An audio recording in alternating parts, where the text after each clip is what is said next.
L'interprétation du rêve du roi. Allah dit, le roi dit, je vois en rêve 7 vaches grasses mangées par 7 maigres, et 7 épis verts, et autant d'autres secs. Ô mes conseillers, donnez-moi une explication de ma vision, si vous savez interpréter les rêves. Ils dirent, c'est un amas de rêves, et nous ne savons pas interpréter les songes. Celui des 2 jeunes qui avaient été délivrés se rappela de Youssouf après un certain temps et dit, je vous en donnerai l'interprétation, envoyez-moi donc. Ô Youssouf, le véridique, informe-nous au sujet de 7 vaches grasses mangées par 7 vaches maigres, et 7 épis verts et autant d'autres secs, afin que je retourne aux gens et qu'ils connaissent l'interprétation du rêve. Alors Youssouf dit, vous sèmerez pendant 7 années consécutives. Tout ce que vous aurez moissonné, laissez-le en épis, sauf le peu que vous consommerez. Viendront ensuite 7 années de disette, qui consommeront tout ce que vous aurez amassé pour elles, sauf le peu que vous aurez réservé comme semence. Puis viendra après cela une année où les gens recevront la pluie et iront au pressoir. Ce fut là l'une des causes de la sortie de prison de Youssouf, respecté et honoré. Lorsque le roi raconta son rêve aux notables de son peuple, personne parmi eux ne savait interpréter les rêves et ils dirent « c'est un amas de rêves », c'est-à-dire un mélange de rêves de nuit qui n'ont peut-être aucune explication. Et de plus, nous n'avons aucune connaissance en cela, c'est pourquoi ils dirent « et nous ne savons pas interpréter les songes ».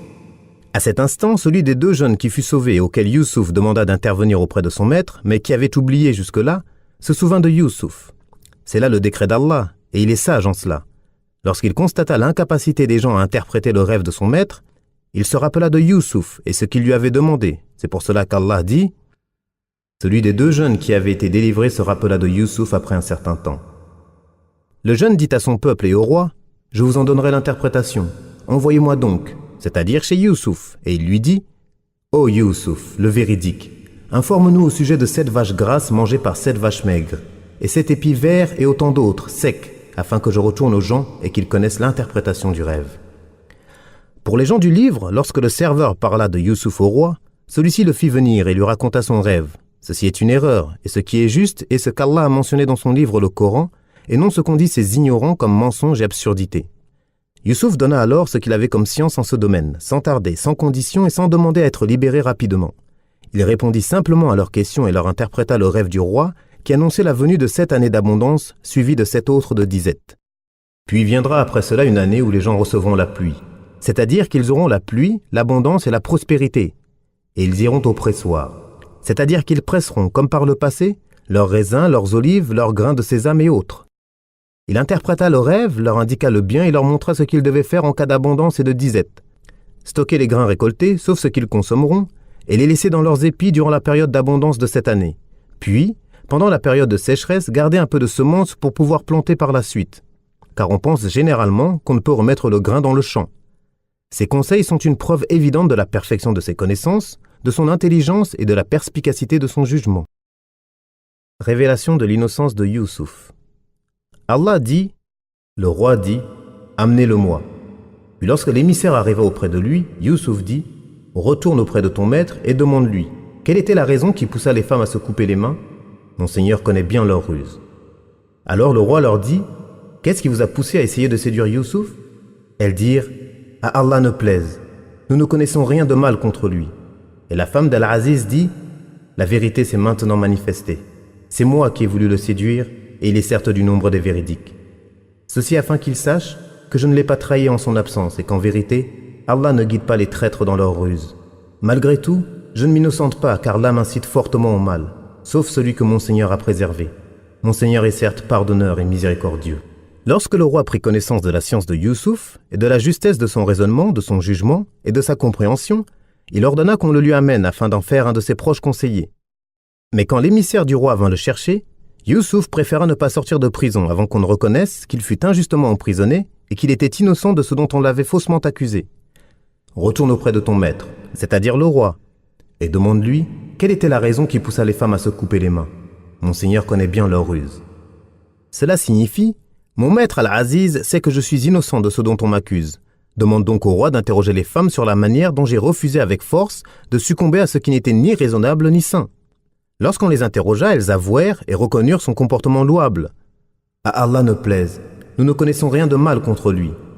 Et Zulaykha, la femme d'Al-Aziz, dit, la vérité s'est maintenant manifestée, d'une manière claire et limpide, et la vérité est plus en droit d'être suivie. C'est moi qui ai voulu le séduire, et il est certes du nombre des véridiques. Véridique en ce qu'il dit sur son innocence. Il n'a jamais voulu me séduire, et il a été emprisonné injustement et faussement. Quant à ses paroles, ceci afin qu'il sache que je ne l'ai pas trahi en son absence, et qu'en vérité, Allah ne guide pas les traîtres dans leurs ruses. On rapporte qu'elles sont de Youssouf, donc le sens en serait « J'ai voulu cela afin qu'Al-Aziz sache que je ne l'ai pas trahi en son absence ». On rapporte aussi qu'il s'agit des propos de Zulaykha, donc le sens en serait « J'ai reconnu cela afin que mon mari sache que je ne l'ai pas trahi en son absence ». Ce n'était que de la séduction qui n'a pas été suivie d'adultère. C'est là l'opinion de la majorité des imams contemporains, et Ibn Jarir et Ibn Abu Hatim n'ont rapporté que la première interprétation. Malgré tout, je ne m'innocente pas, car l'âme incite fortement au mal, sauf celui que mon Seigneur a préservé. Mon Seigneur est certes pardonneur et miséricordieux. Ces propos sont attribués à Youssouf ou Zulaykha, comme pour les deux précédents avis. Mais le plus plausible et le plus probable est qu'ils sont de Zulaykha, et Allah est plus savant. Youssouf dirige l'Égypte. Allah dit, le roi dit, amenez-le-moi afin qu'il soit à mon service. Et lorsqu'il lui eut parlé, il dit, tu es aujourd'hui auprès de nous, établi et en sûreté. Youssouf dit, assigne-moi à la gestion des récoltes, je suis bon gestionnaire. Ainsi avons-nous établi Youssouf sur terre. Il s'installait là où il le voulait. Nous accordons notre miséricorde à qui nous voulons, et nous ne dissipons pas la récompense des bienfaisants. Et la récompense de l'au-delà est meilleure pour ceux qui ont cru et craint leur Seigneur.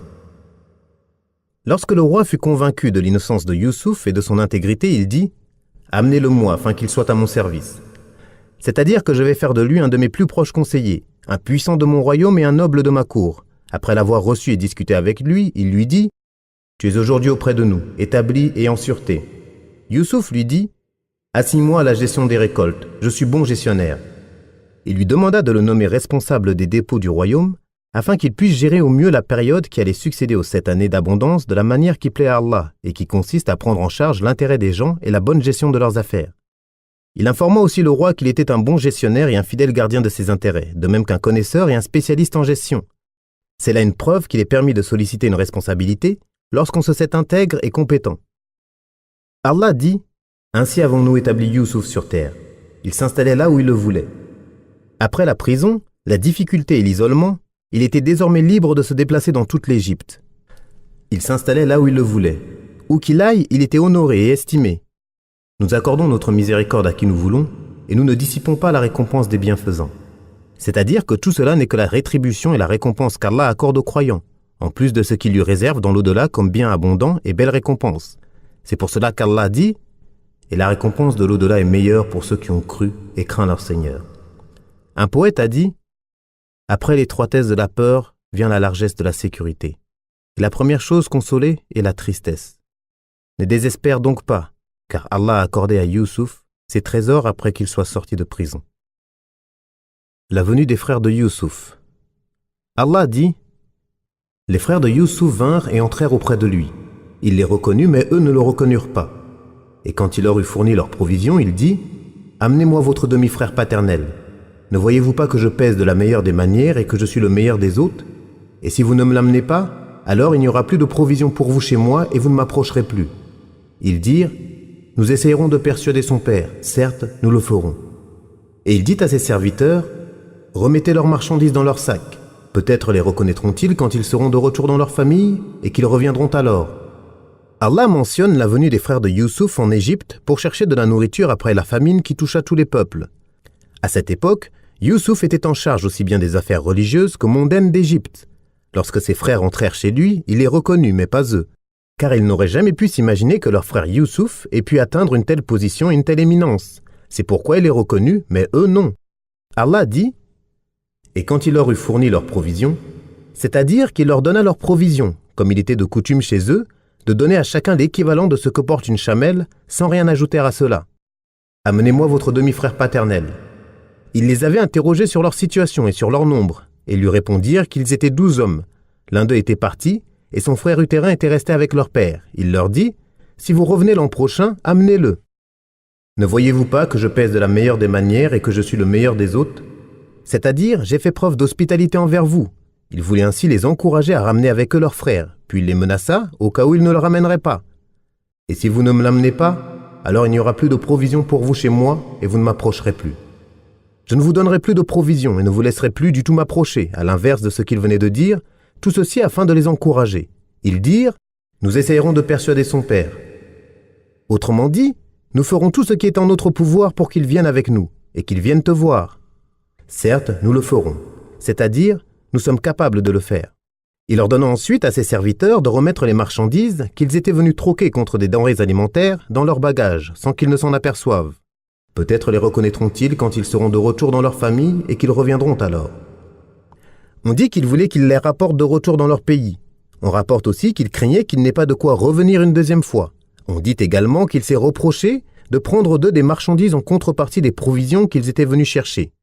Allah dit, lorsqu'il revint chez leur père, ils dirent, ô père, il nous sera refusé à l'avenir de nous ravitailler en grains.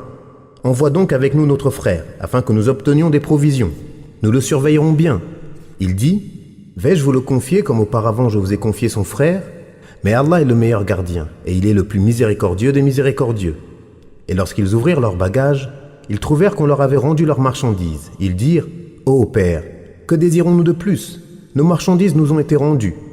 En retournant en Égypte, nous approvisionnerons notre famille, nous veillerons à la sécurité de notre frère, nous aurons une charge de chameau supplémentaire et c'est là un gain facile. Il dit, je ne l'enverrai avec vous que si vous me prêtez serment au nom d'Allah que vous me le ramènerez, sauf cas de force majeure. Lorsqu'ils lui eurent prêté serment, il dit, Allah est garant de ce que nous disons. Et il dit, ô mes fils, n'entrez pas par une seule porte, mais par des portes différentes. Je ne peux cependant vous être d'aucune utilité contre l'ordre d'Allah. Le pouvoir n'appartient qu'à Allah. En lui je place ma confiance, et c'est à lui que doivent se confier ceux qui placent leur confiance. Ils pénétrèrent dans la ville comme leur père leur avait ordonné, mais cela ne leur servit à rien contre l'ordre d'Allah. Ce n'était qu'une recommandation que Ya'qub avait jugé bonne de leur faire. Il connaît parfaitement ce que nous lui avions enseigné, mais la plupart des gens ne savent pas. Allah mentionne ce qu'il est advenu au retour des frères de Youssouf auprès de leur père, lorsqu'ils lui dirent « Il nous sera refusé à l'avenir de nous ravitailler en grains. Si tu ne nous laisses pas emmener avec nous notre jeune frère, par contre, s'il vient avec nous, nous serons ravitaillés. » Et lorsqu'ils ouvrirent leurs bagages, ils trouvèrent qu'on leur avait rendu leurs marchandises. Ils dirent « Ô père, que désirons-nous de plus ?» C'est-à-dire, que demander de plus, puisque même nos marchandises nous ont été restituées. En retournant en Égypte, nous approvisionnerons notre famille. C'est-à-dire que nous pourrons subvenir à leurs besoins et leur apporter de quoi combattre la pauvreté. Nous veillerons à la sécurité de notre frère, et par sa venue, nous aurons une charge de chameau supplémentaire. Allah dit, c'est là un gain facile, c'est-à-dire en contrepartie de la venue de son autre fils. Ya'qub craignait que quelque chose n'arrive à son fils Benyamin, qui lui rappelait Youssouf, lui tenait compagnie et remplaçait son frère auprès de lui. C'est pour cela qu'il leur dit, je ne l'enverrai avec vous que si vous me prêtez serment au nom d'Allah que vous me le ramènerez, sauf cas de force majeure. C'est-à-dire, sauf si aucun d'entre vous ne peut le ramener. Lorsqu'ils lui eurent prêté serment, il dit, Allah est garant de ce que nous disons. Il appuya ainsi les engagements, confirma le pacte et prit des dispositions pour assurer le retour de son fils. Or, toutes les précautions du monde ne peuvent rien face au destin. Et si ce n'était son besoin et les besoins de son peuple en provision, il n'aurait jamais envoyé son fils bien-aimé. Mais les décrets divins renferment des sagesses, et le Seigneur décrète, choisit et décide ce qu'il veut. Il est le sage, l'omniscient. Ya'qub ordonna ensuite à ses fils de ne pas entrer dans la ville par une seule porte, mais par plusieurs.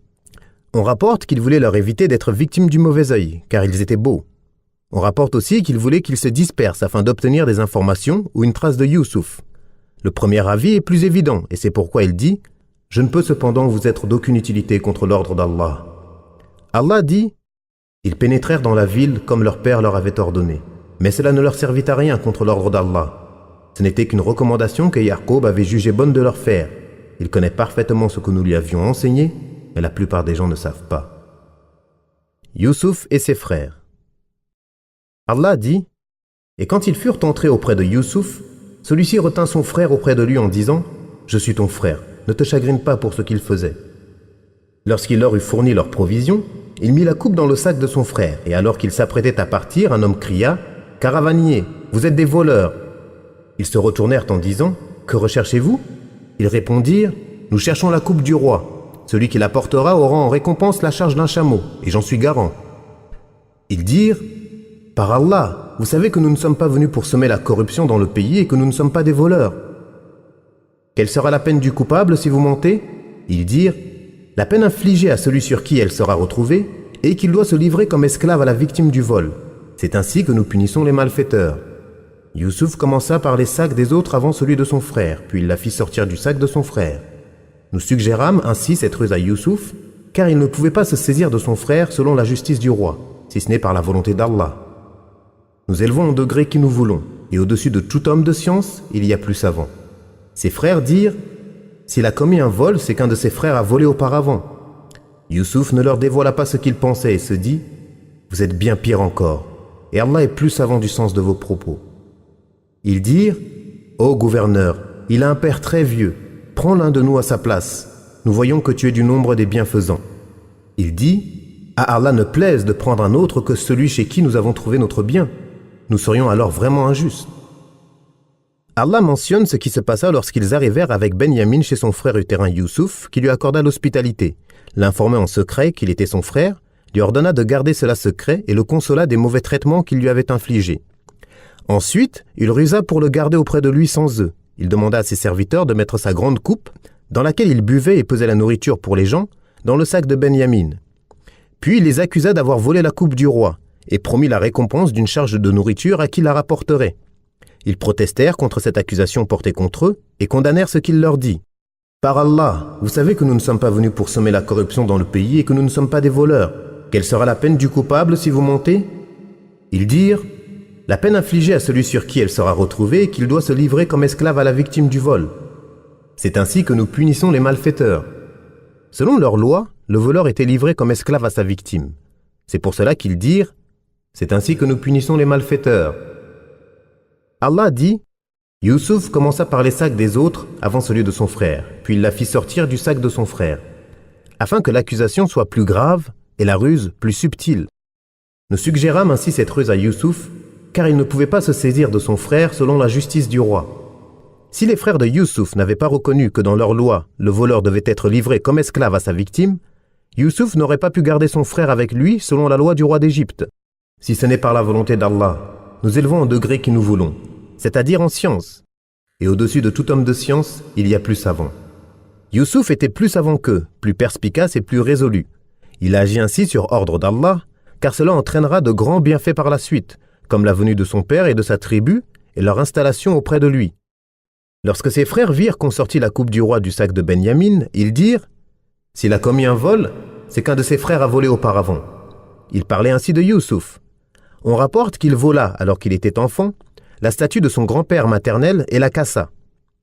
On rapporte aussi que lorsqu'il était enfant, sa tante paternelle cacha une ceinture appartenant à Ishaq dans ses habits sans qu'il le sache, puis qu'elle fut découverte. Sa tante fit cela dans le but de pouvoir l'élever, car elle l'aimait beaucoup. On rapporte également qu'il prenait de la nourriture de la maison pour la distribuer aux pauvres. D'autres explications ont été aussi avancées à ce sujet, c'est pour cela qu'ils ont dit « S'il a commis un vol, c'est qu'un de ses frères a volé auparavant. » Youssouf ne leur dévoila pas ce qu'il pensait et se dit « Vous êtes bien pire encore, et Allah est plus savant du sens de vos propos. » Il leur répondit en son fort intérieur et non à haute voix, par clémence, magnanimité et bienveillance à leur égard. Ses frères sollicitèrent ensuite sa clémence et son indulgence en disant « Ô gouverneur, il a un père très vieux, prends l'un de nous à sa place. Nous voyons que tu es du nombre des bienfaisants. » Il dit « À Allah ne plaise de prendre un autre que celui chez qui nous avons trouvé notre bien. Nous serions alors vraiment injustes. Nous ne permettons pas de relâcher le coupable et de prendre un innocent. Nous ne prenons que celui sur lequel nous avons trouvé nos effets. » Pour les gens du livre, Youssouf se présenta à eux à ce moment, et c'est là encore une de leurs erreurs et un manque de compréhension de leur part.